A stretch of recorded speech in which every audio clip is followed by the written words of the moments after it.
Hello everyone and welcome back to a new video of Engineer Education India. I am Shokat Haith here, your biology mentor for NEET.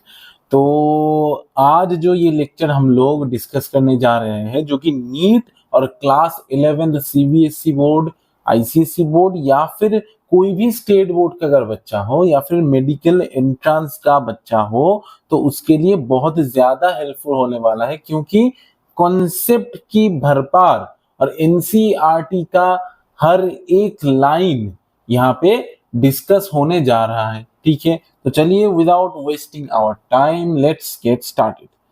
The flower. तो कल के lecture में, अगर तुम लोगों ने कल का लेक्चर देखा हुआ था तो हम लोगों ने इन्फ्लोरोसेंस तक पढ़ा था। आज हम लोग फ्लावर और जो हमारा जो पार्ट्स ऑफ फ्लावर है ये दो टॉपिक हम लोग कवर करेंगे। The flower is the reproductive unit in the angiosperms, यानी कि एंजियोस्पर्म के अंदर, मैंने कल ही बताया था कि एंजियोस्पर्म के अंदर ही सिर्फ और सिर्फ फ्लावर देखने को मिलता है। एंजियोस्पर्म्स के अंदर ही सिर्फ और सिर्फ एक रिप्रोडक्टिव स्ट्रक्चर देखने को मिलता है जो कि फ्लावर होता है। तो फ्लावर क्या है? रिप्रोडक्टिव स्ट्रक्चर है। क्या है? रिप्रोडक्टिव स्ट्रक्चर है, यानी कि रिप्रोडक्शन इसी स्ट्रक्चर से होता है। ठीक है, समझ में आ गया मेरा बात? मतलब मेल गैमिट और फीमेल गैमिट का फॉर्मेशन करने वाला स्ट्रक्चर यही है फ्लावर। इसी के अंदर रिप्रोडक्शन होगा, फर्टिलाइजेशन होगा, सब कुछ होगा।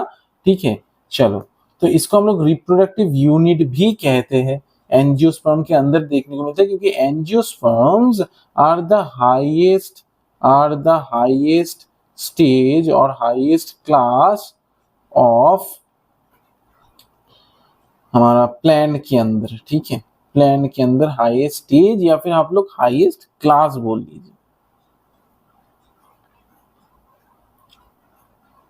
तो एंजियोस्पर्म के अंदर जो एनर्जी का फॉर्मेशन होता है, फूड या फिर किसी भी चीज का जो फॉर्मेशन होता है, एनर्जी मतलब क्या है यहाँ पे?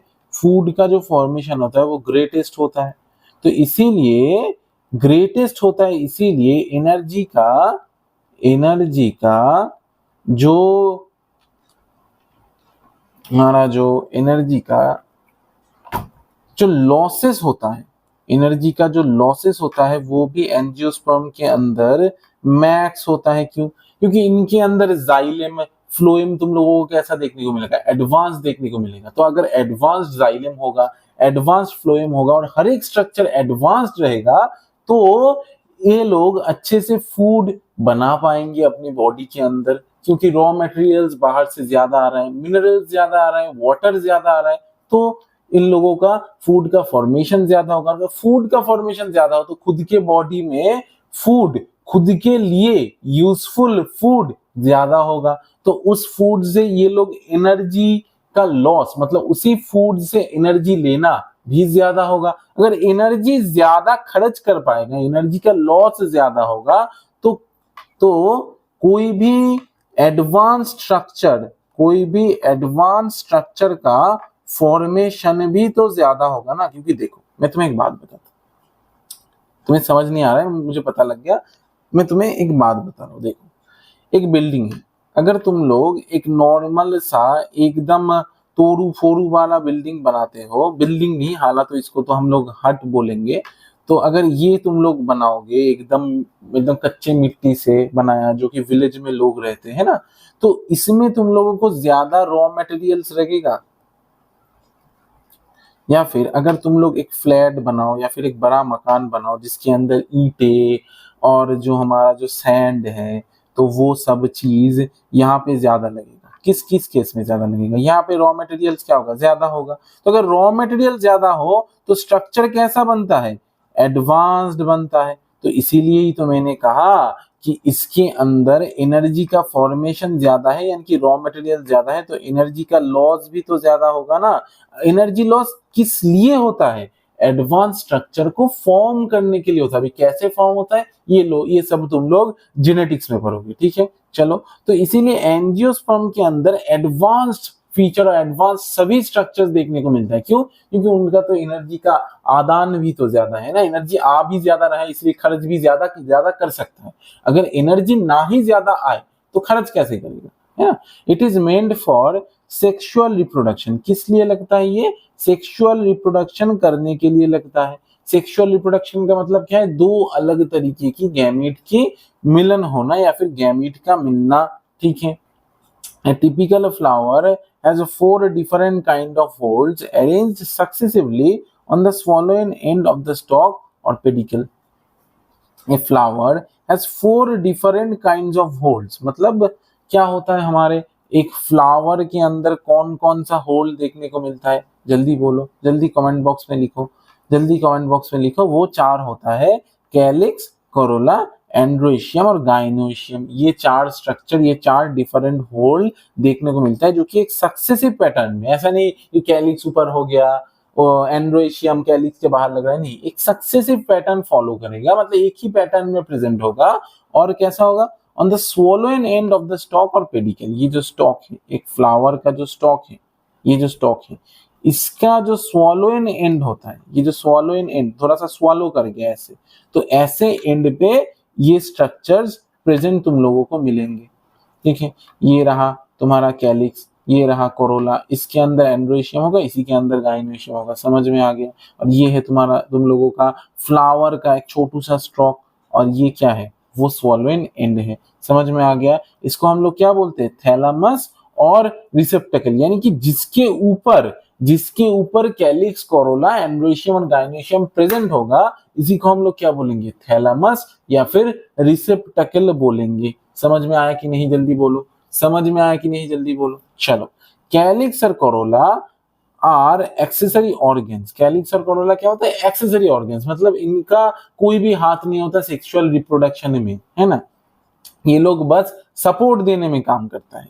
While androecium and gynoecium are reproductive organs. ये क्या है? रिप्रोडक्टिव ऑर्गन्स है। In some flowers like lily the calyx and corolla are not distinct. मतलब लिली के अंदर कैलिक्स और कोरोला डिस्टिंक्ट मतलब अलग अलग नहीं होते। Are termed as perianth. तो इस बात को नोट कर लो, ये एमसीक्यू नीट के लिए बहुत ज्यादा इंपॉर्टेंट हो जाता है कि पेरियंथ का मतलब क्या होता है। पेरियंथ का मतलब क्या होता है? इसका मतलब क्या है कि कैलिक्स और कोरोला अलग अलग नहीं है, फ्यूज्ड हो गए हैं। दोनों क्या हो गए? फ्यूज्ड हो गए हैं। और ये किसके अंदर देखने को मिलता है? लिली, ठीक है, लिली के अंदर देखने को मिलता है ये। चलो, एनसीईआरटी का इस चैप्टर में सबसे ज्यादा एग्जाम्पल देखने को मिलता है मॉर्फोलॉजी ऑफ फ्लावरिंग प्लांट्स। इसीलिए जो तुम लोगों का जो बॉटनी है, बॉटनी वाले पार्ट में one of the most important chapter यही है, मॉर्फोलॉजी और प्लांट किंगडम। ये दोनों चैप्टर, क्योंकि इनके अंदर सबसे ज्यादा एग्जांपल्स देखने को मिलते हैं। हालांकि प्लांट किंगडम का शॉर्ट ट्रिक मैंने तुम लोगों को चैनल में डिट्टो बोला हुआ है, जो जो जगह से उठ के आता है एक बार चैनल जरूर फॉलो करना। और ये जो चैप्टर है, इसका डिटेल्ड पीडीएफ नोट्स तुम लोगों को मेरे व्हाट्सएप चैनल में मिल जाएगा। अभी व्हाट्सएप चैनल पे सर कैसे ज्वाइन करें? कुछ नहीं करना है, बस मेरा जो नंबर है वो है 8583099293। क्या है? 85, मैं यहाँ पे लिख देता हूँ, 8583099293। इस नंबर पे एक हाय या फिर सर नोट दे दीजिए, या फिर व्हाट्सएप चैनल पे ज्वाइन करने का लिंक दे दीजिए। लिख के एक मैसेज करना है, मैं तुम्हें सीधा अपने व्हाट्सएप चैनल का लिंक दे दूंगा। क्या दे दूंगा? व्हाट्सएप चैनल का लिंक दे दूंगा, ठीक है। और अगर टेलीग्राम में भी ज्वाइन करना है, इसी चैनल पे हाई लिख के भेजना है, टेलीग्राम का लिंक भी तुम लोगों को एज इट इज मिल जाएगा। तो इस नंबर पे तुम लोगों को कांटेक्ट करना है। फ्री नोट्स और फ्री काउंसलिंग गाइडेंस तुम लोगों को व्हाट्सएप चैनल और टेलीग्राम के ऊपर ही मिलेगा, ठीक है। व्हाट्सएप चैनल में हालांकि मैं थोड़ा ज्यादा एक्टिवेटेड हूँ, और मेरा जो व्हाट्सएप है डायरेक्टली कनेक्टेड है। तुम लोग कोई भी डाउट जाके फ्री ऑफ कॉस्ट पूछ सकते हो। चलो, और इसका पीडीएफ तुम लोगों को इस लेक्चर के बाद मिल जाएगा। When a flower has both androecium and gynoecium, यानी कि जिस फ्लावर के अंदर एंड्रोएशियम और गाइनोएशियम दोनों देखने को मिलेगा उसको हम लोग क्या बोलेंगे, बाइसेक्सुअल। बाई का मतलब क्या होता है, दो। सेक्सुअल का मतलब क्या होता है, दोनों ही सेक्स प्रेजेंट है। जो जब एक फ्लावर के अंदर दोनों ही सेक्स या फिर दोनों ही सेक्सुअल स्ट्रक्चर प्रेजेंट है, यानी कि एंड्रोएशियम, एंड्रोजेनिक स्ट्रक्चर। अभी एंड्रोजेन का मतलब क्या होता है, मेल रिलेटेड हॉर्मोन्स या फिर मेल रिलेटेड कोई भी स्ट्रक्चर, उसी को हम लोग क्या बोलते हैं, एंड्रोजेन। टेस्टोस्टेरोन को हम लोग क्या बोलते हैं, एंड्रोजेनिक हार्मोन, है ना। तो एंड्रो का मतलब होता है मेल रिलेटेड, तो इसीलिए एंड्रो एशियम का मतलब होता है मेल रिलेटेड कोई भी स्ट्रक्चर। और गाइनी का मतलब होता है क्या, गाइनी का, गाइनोकोलॉजी, गाइनी का मतलब क्या होता है, फीमेल रिलेटेड स्ट्रक्चर। गाइनी का मतलब क्या होता है, फीमेल रिलेटेड स्ट्रक्चर। समझ में आ गया, फीमेल रिलेटेड स्ट्रक्चर। तो इसीलिए गाइनोएशियम का मतलब होता है कोई भी फीमेल रिलेटेड स्ट्रक्चर होगा। It is a flower having either only stamens और ओनली कार्पल्स, इज यूनिसेक्सुअल। अभी स्टेमेन का मतलब क्या होता है, देखो स्टेमेन के लास्ट में है मेन, यानी कि एंड्रोएशियम का एक स्ट्रक्चर हम लोग क्या बोलेंगे, स्टेमेन बोलेंगे। क्या बोलेंगे, स्टेमेन बोलेंगे। और ओनली कार्पेल, ये जो गाइनोएशियम है इसका एक एक स्ट्रक्चर को हम लोग क्या बोलेंगे, कार्पेल। मतलब बहुत सारे कार्पेल मिलके एक गाइनोएशियम बनाएगा, बहुत सारा स्टेमेन मिलके एक एंड्रोएशियम बनाएगा। समझ में आ गया कि नहीं आ गया, बोलो। अभी ये एंड्रोएशियम के अंदर दो पार्ट तुम लोगों को पढ़ना है, दो पार्ट तुम लोगों को पढ़ना है। और वो क्या है, वो हम लोग थोड़ा सा लेटर, यानी कि इस जो लेक्चर है, इस लेक्चर या फिर अगले वाले लेक्चर में हम लोग डिस्कस करेंगे। हालांकि यहाँ तो मुझे नहीं दिख रहा। Sexual reproduction in flowering plant जो क्लास 12 का सेकंड चैप्टर है, वहां पे इसका डिस्कशन किया गया है, जो कि है हमारा जो स्टेमेन आता है उसके अंदर दो पार्ट देखने को मिलता है। एक होता है एंथर और दूसरा क्या होता है वो तुम्हें कमेंट बॉक्स में बताना है, ठीक है। चलो, इन सिमेट्री द फ्लावर में बी एक्टिनोमॉर्फिक और जाइगोमॉर्फिक। अभी एक्टिनोमॉर्फिक और जाइगोमॉर्फिक का मतलब देखो, जाइगोमॉर्फिक का जो सिंबल होता है वो ऐसा होता है, यानी कि दो पार्ट है उसको बीच में से काट दिया, यानी कि एक ही प्लेन से काटोगे तो दो हिस्सा पाओगे, दोनों प्लेन से काटोगे तो दो इक्वल हिस्सा नहीं पाओगे। जैसे कि ऐसा, इस प्लेन से काटोगे तो दो इक्वल हिस्सा नहीं मिलेगा, ठीक है। एक ही प्लेन से काटोगे तो ही दो हिस्सा पाओगे, तो इसी का मतलब होता है जाइगोमॉर्फिक। मतलब क्या होता है, बाईलैटरल सिमेट्री। बाई का मतलब होता है दो इक्वल हिस्सा, लैटरली अगर काटोगे तो ही पाओगे। और रेडियल का मतलब क्या होता है, रेडियस। रेडियल का मतलब होता है रेडियस, रेडियस के हिसाब से काटोगे, किसी भी साइड पे काटोगे तो दो हिस्सा पाओगे। इस प्लेन से काटो, दो हिस्सा मिल गया। इस प्लेन से काटो, दो हिस्सा मिल गया, ठीक है। ऐसे करते करते किसी भी प्लेन से काटोगे दो हिस्सा पाओगे। तो एक्टिनोमॉर्फिक का मतलब क्या होता है, देखो रेडियस, रेडियस, रेडियस, ये देखने का चलता है, गोल होता है, ऐसा स्ट्रक्चर होता है। इसको देखने में थोड़ा सा ए की तरह लग रहा है ना, ए की तरह लग रहा है ना, तो इसलिए एक्टिनोमॉर्फिक में ए है। तो और ये रेडियस का जो रेडियस कैसा होता है, एक सर्किल का होता है, सर्किल कैसा होता है, गोला, है ना। तो इसको देखने में कैसा होता है, एक ही तरह। तो इसीलिए एक्टिनोमॉर्फिक, इसीलिए एक्टिनोमॉर्फिक का मतलब क्या होगा, एक्टिनोमॉर्फिक का मतलब क्या होगा, रेडियल सिमेट्री। और जाइगोमॉर्फिक का मतलब होगा बाइलेटरल सिमेट्री। चलो, when a flower can be divided into two equal radial halves in any radial plane, यानी कि रेडियस से अगर कोई भी प्लेन पास करोगे तो दो इक्वल हिस्सा पाओगे, पासिंग थ्रू द सेंटर, यानी कि सेंटर से जो रेडियस पास होता है, एक सर्कल के सेंटर से ही तो रेडियस पास होता है, रेडियस या फिर डायमीटर। डायमीटर बोल लो, दो रेडियस मिला तो एक डायमीटर बन जाएगा। दोनों ही कहां से पास होगा, सेंटर से पास होगा। अगर एक डायमीटर वाइज काटोगे या फिर रेडियल प्लेन वाइज काटोगे, देखो ये तुम लोग, ये सर्किल का रेडियस है, ठीक है। इस रेडियस का प्लेन कैसा है, ऐसा है। या फिर ये जो डायमीटर है, इस डायमीटर का प्लेन कैसा है, ऐसा है, ठीक है। समझ में आ गया। तो ऐसे अगर काटोगे तो दो हिस्सा पाओगे, तो इसीलिए इसको बोलते हैं एक्टिनोमॉर्फिक। एग्जाम्पल मस्टर्ड, धतूरा, चिली।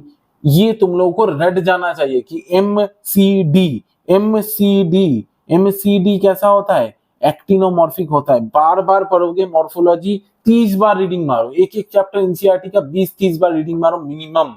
मिनिमम मैं कह रहा हूं कि दिमाग में छपने के लिए 20 से 30 बार रीडिंग मारना बहुत ज्यादा जरूरी होता है। एनसीईआरटी को रैपिड रिवाइज, रैपिड रिकॉलिंग एक फोटोजेनिक मेमोरी के लिए करना बहुत ज्यादा जरूरी होता है, तभी जाके तुम लोगों को बायोलॉजी में 360 में 360 मिलेगा, नहीं तो कुछ नहीं मिलेगा। और बायोलॉजी में अगर 360 नहीं मिला, 360 350 नहीं मिला, तो तुम लोगों को बहुत ज्यादा दुख झेलना पड़ेगा। क्यों? क्योंकि तब तुम लोगों का स्कोर बहुत ज्यादा घट जाएगा। बायोलॉजी से ही स्कोर नहीं आ रहा तो फिजिक्स केमिस्ट्री में क्या स्कोर करोगे? ठीक है। When it can be divided into two similar halves only in one particular vertical plane, it is zygomorphic। यानी कि वर्टिकल प्लेन, एक वर्टिकल लाइन ड्रॉ कर लो, उससे एक प्लेन बना लो। अब इसी प्लेन को सीधा कर दो, यहां से काटो, तो काटने के बाद तुम लोगों को दो सिमिलर हाफ मिल गया, तो इसको तुम लोग क्या बोलोगे? Zygomorphic. Example pea gulmohar bean cassia, pea gulmohar bean cassia, ये चारों एग्जाम्पल है। बहुत ज्यादा, बहुत सारा शॉर्ट ट्रिक हो सकता है, बहुत सारा शॉर्ट ट्रिक हो सकता है, लेकिन शॉर्ट ट्रिक याद नहीं रखना है इस चैप्टर में। क्यों? क्योंकि मैं तुम लोगों को बोलूंगा MCD। अभी सर ये सी क्या होता है? चिली होगा कि कैसिया होगा? कैसे याद रखेंगे?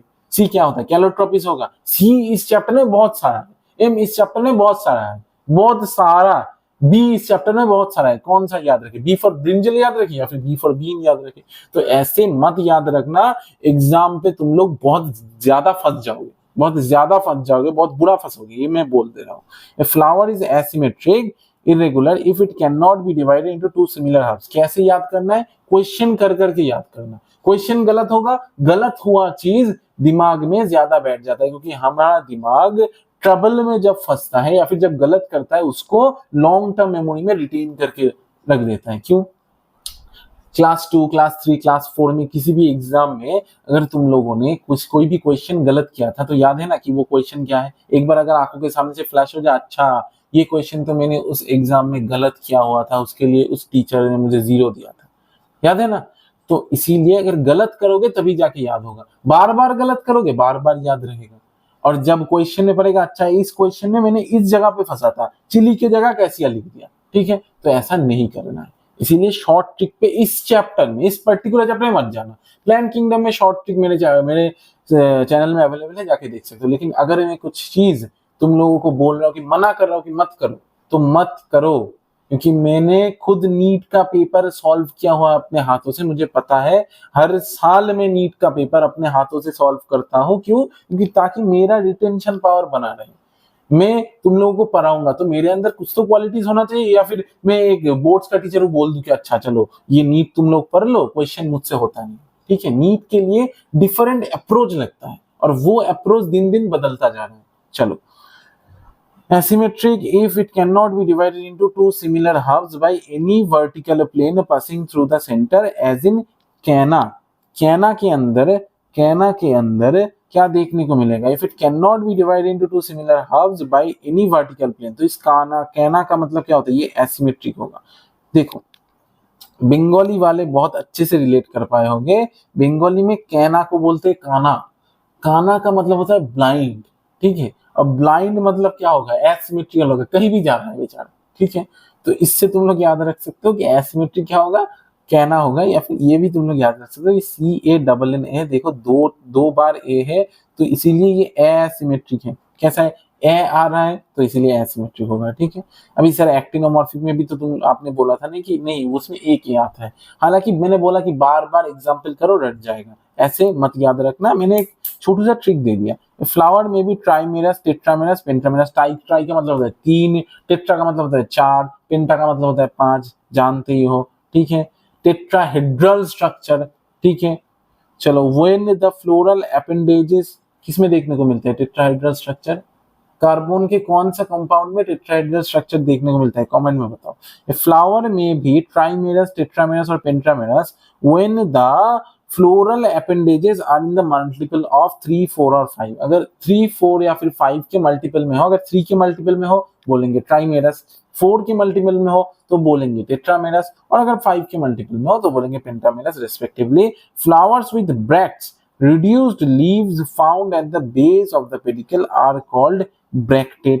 यानी कि अगर ब्रैक्ट देखने को मिला या फिर कोई भी घिरा हुआ स्ट्रक्चर देखने को मिला, तो और कोई भी रिड्यूस्ड लीफ लाइक, यानी कि लीफ लाइक स्ट्रक्चर या फिर लीफ छोटा होके कोई भी मॉडिफिकेशन बना दिया, तो उसको हम लोग क्या बोलेंगे? ब्रैक्ट्स प्रेजेंट है। और ब्रैक्ट अगर प्रेजेंट होगा तो बोलेंगे ब्रैक्टेड, और विदाउट ब्रैक्ट्स तो बोलेंगे ई ब्रैक्टेड। समझ में आ गया? दोनों एंड्रोशियम में फ्यूज्ड है या फिर उसके अंदर कोई भी लीफ लाइक स्ट्रक्चर उन लोगों को फ्यूज करके रखा हुआ है तो उसको हम लोग क्या बोलेंगे? ब्रैक्टेड। और अगर नहीं प्रेजेंट है तो हम लोग बोलेंगे ई ब्रैक्टेड। कहां पे प्रेजेंट होगा? At the base of the pedicle, pedicle के बेस में प्रेजेंट होगा। पेडिकल क्या होता है इसके पिछले वाले लेक्चर में मैंने बोला था, ठीक है। चलो अभी देखो, थैलामस के प्रेजेंस में 3 तरीके का गाइनी का स्ट्रक्चर प्रेजेंट हो सकता है गाइनोशियम का, हाइपोगाइनस, पेरीगाइनस, एपीगाइनस। में आता हूं बहुत जल्दी। Based on the position of calyx, Corolla. एक सेकंड रुक जाओ, ये स्ट्रक्चर तुम लोगों को गाइनोशियम के आसपास देना चाहिए था, लेकिन यहां पे क्यों दिया हुआ है?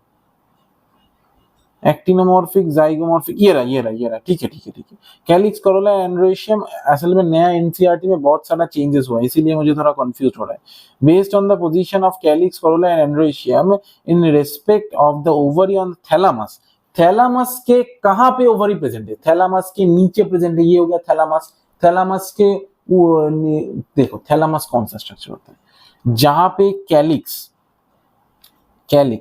जहां पे कैलिक्स अटैच्ड होगा तो उसी को हम लोग बोलेंगे, उसके नीचे वाले भाग को हम लोग बोलेंगे थैलामस। यानी कि ये जो 4 स्ट्रक्चर है, कैलिक्स, कोरोला, एंड्रोशियम, गाइनोशियम, तो कैलिक्स से स्टार्ट होता है। ये 4 स्ट्रक्चर स्टार्ट होने के ठीक पहले पेडिकल के ऊपर जो स्वॉलो इन एंड होगा उसको हम लोग थैलामस बोलेंगे। अभी थैलामस के ऊपर अगर ओवरी प्रेजेंट हो, थैलामस के नीचे अगर ओवरी प्रेजेंट हो तो क्या बोलेंगे? ऊपर प्रेजेंट हो तो क्या बोलेंगे? और अगर थैलामस के बराबर प्रेजेंट हो तो क्या बोलेंगे? देखो, तो थैलामस के कहां पे ओवरी प्रेजेंट है उसके बेसिस में हम लोग 3 गाइनोशियम का स्ट्रक्चर या फिर 3 गाइनोशियम का नाम पढ़ते हैं। एक है हाइपोगाइनस, एक है पेरीगाइनस और एक है epigynous. Flowers are described as hypogynous, perigynous and epigynous. In the hypogynous flower the gynoecium occupies the highest position. Gynoecium कहाँ देखने को मिलता है? हाइपोगाइनस में एकदम ऊपर। ये देखो, यहाँ पे गाइनोशियम है। देखो नीचे कैलिक्स है, ये रहा कैलिक्स। देखो कोरोला भी गाइनोशियम के नीचे ही अटैच्ड है, ये देखो यहां से अटैच्ड, देख पा रहे हो?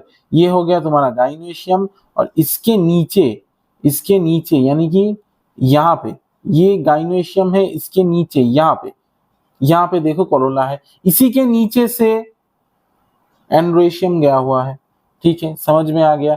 तो सभी स्ट्रक्चर उसके नीचे है, तो इसीलिए सबसे ऊपर गाइनी है और सबसे उसके नीचे सब कुछ है। ठीक है, तो while the other parts are situated below it, मतलब सबसे ऊपर गाइनी है, इसीलिए बोलेंगे हाइपो का मतलब होता है सबसे ऊपर, गाइनियस मतलब सबसे ऊपर गाइनी है। The ovary in such flower is said to be superior, मतलब ऊपर ओवरी प्रेजेंट है और उसके नीचे सब कुछ। Example mustard, China rose and brinjal. देखा बी, कितना सारा बी है, यहाँ पे बीन था, यहाँ पे ब्रिंजल आ गया। ठीक है, तो मस्टर्ड, चाइना रोज और ब्रिंजल हाइपोगाइनस का एक एग्जांपल होगा। लिख के प्रैक्टिस करना। If gynoecium is situated in the centre and other parts of the flower. देखो यूट्यूब पे बहुत सारे लेक्चर्स में तुम लोगों को ट्रिक्स देखने को मिलेगा, कभी भी इस चैप्टर के ट्रिक्स में मत फंसना। क्यों ट्रिक्स याद करते करते बुढ़े हो जाओगे, फिर एग्जाम हॉल में जाके वो ट्रिक्स ही याद नहीं आएगा। क्योंकि नीट में एक क्वेश्चन के लिए तुम लोगों को 1 मिनट में ही 10 सेकंड का टाइम लेना चाहिए। 5 से 10 सेकंड देखोगे, रिफ्लेक्स आएगा ब्रेन से, अच्छा ये क्वेश्चन ऐसे सॉल्व होता है, टिक करके चले जाओ। ठीक है, और एक बार पेपर को तुम लोगों को 3 मोड में सॉल्व करना है, उसके लिए मैं एक वीडियो तुम लोगों को डेडिकेटेडली बनाऊंगा। ठीक है, on the rim of the thalamus और almost at the same level, मतलब एक ही लेवल पे हो, यहाँ पे गाइनी हो, गाइनोशियम हो और उसी के लेवल पे सब कुछ हो, तो हम लोग बोलेंगे पेरीगाइनस। पेरी का मतलब होता है पेरीफेरी, पेरीफेरल, तो गाइनी के पेरीफेरल आसपास ही सब कुछ है। पेरीफेरी का मतलब क्या होता है? ये देखो एक सर्किल का पेरीफेरी क्या है? ये है, तो यहीं से तुम लोग चल रहे हो। ठीक है, यहीं से चलते चलते जा रहे हो, यानी कि सर्किल के आसपास ही तुम लोग घूम रहे हो, सर्किल के आसपास ही घूम रहे हो, तो इसी को हम लोग क्या बोलेंगे? पेरीगाइनस। ये देखो बी और सी वाला स्ट्रक्चर, यहाँ पे ही ओवरी है और यहाँ पे ही सब कुछ है। ये देखो अटैच इसी प्लेन में है, यहाँ पे ही ओवरी है, यहाँ पे ही सब कुछ है, इसी प्लेन में है। ये रहा कैलिक्स, ये रहा कोरोला, ये रहा एंड्रोशियम। और गाइनोशियम तो गाइनोशियम है, उसके ऊपर ही तो तुम लोगों को गाइनोशियम देखने को मिलेगा, है ना। ये जो स्टिग्मा है, स्टाइल है और ओवरी है, उसके ऊपर ही देखने को मिलेगा, ठीक है।